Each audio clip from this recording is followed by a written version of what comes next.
শ্ৰমিকৰ এখন আইন ডিপ্লেণ্টেশ্যন লেবাৰ এক্ট থকাৰ সত্ত্বেও শ্ৰমিকসকল আজি তাৰিখত বিভিন্ন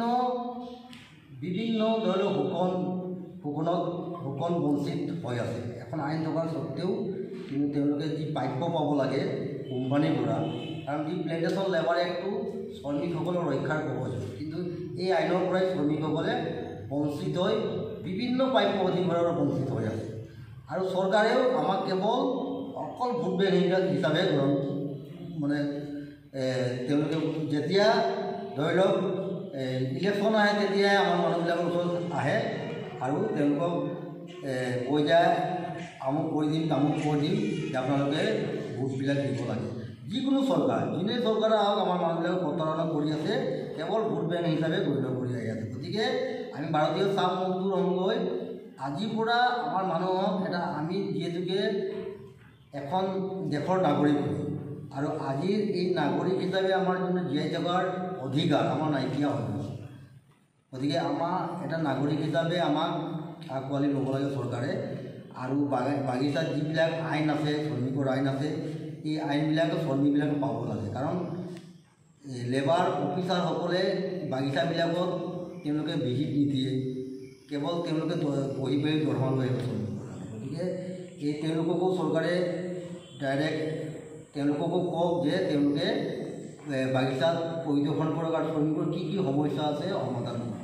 আৰু অসম মুখ্যমন্ত্ৰীয়ে কৈছে ভাৰতৰ 5খন ৰাজ্যৰ ভিতৰত অসমখন মানে 1 নম্বৰ কৰিব। কিন্তু যদি অসমখন উন্নয়ন কৰিব বিচাৰিছে তেতিয়াহ'লে এটা বৃহৎ জনগোষ্ঠী চাহ জনগোষ্ঠীক যদি আপোনালোকে গুৰুত্ব নিদিয়ে, এটা মাহীমাকৰ চকুৰে চাই তেতিয়া কেতিয়াও অসমখন উন্নতি নহ'ব। গতিকে অসমৰ মাননীয় মুখ্যমন্ত্ৰী মহোদয়ক আমাৰ এটাই অনুৰোধ, আপুনি সমান চকুৰে চাওক। আজি আমি 200 বছৰ হ'ল 200 বছৰ হ'ল আমি বাগিচাত আছোঁ, কিন্তু আমাৰ আজিলৈকে মাটি নাই।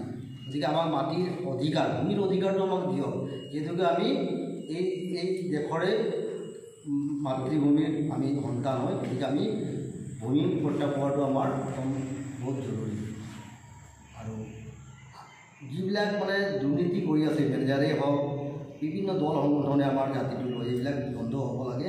আৰু আমি ভাৰতীয় চাহ মজদুৰ সংঘই এইবিলাকৰ পৰা আমি মানে চোকা দৃষ্টি ৰাখিম, কোনে আমাৰ জাতিটোক সময়ে কৰিম আৰু আমি সময়ে প্ৰতিবাদো কৰিম। আমি শ্ৰমিকৰ স্বাৰ্থত আমি কাম কৰোঁ, কাৰণ শ্ৰমিকে আজি গোটেই অসম ভাৰতখন নিৰ্মাণ কৰিছে শ্ৰমিকে। আজি যদি ইয়াত এটা লেতেৰা হৈছে, আমাৰ শ্ৰমিকবিলাকে চাফা কৰিছে, ক'ৰবাত যদি বিল্ডিং ঘৰ বনাইছে শ্ৰমিকসকলেই কৰিছে, বাগানত শ্ৰমিকসকলে পাত ছিঙি আজি অসমখনক বিশ্বত বিখ্যাত কৰিছে চাহপাত।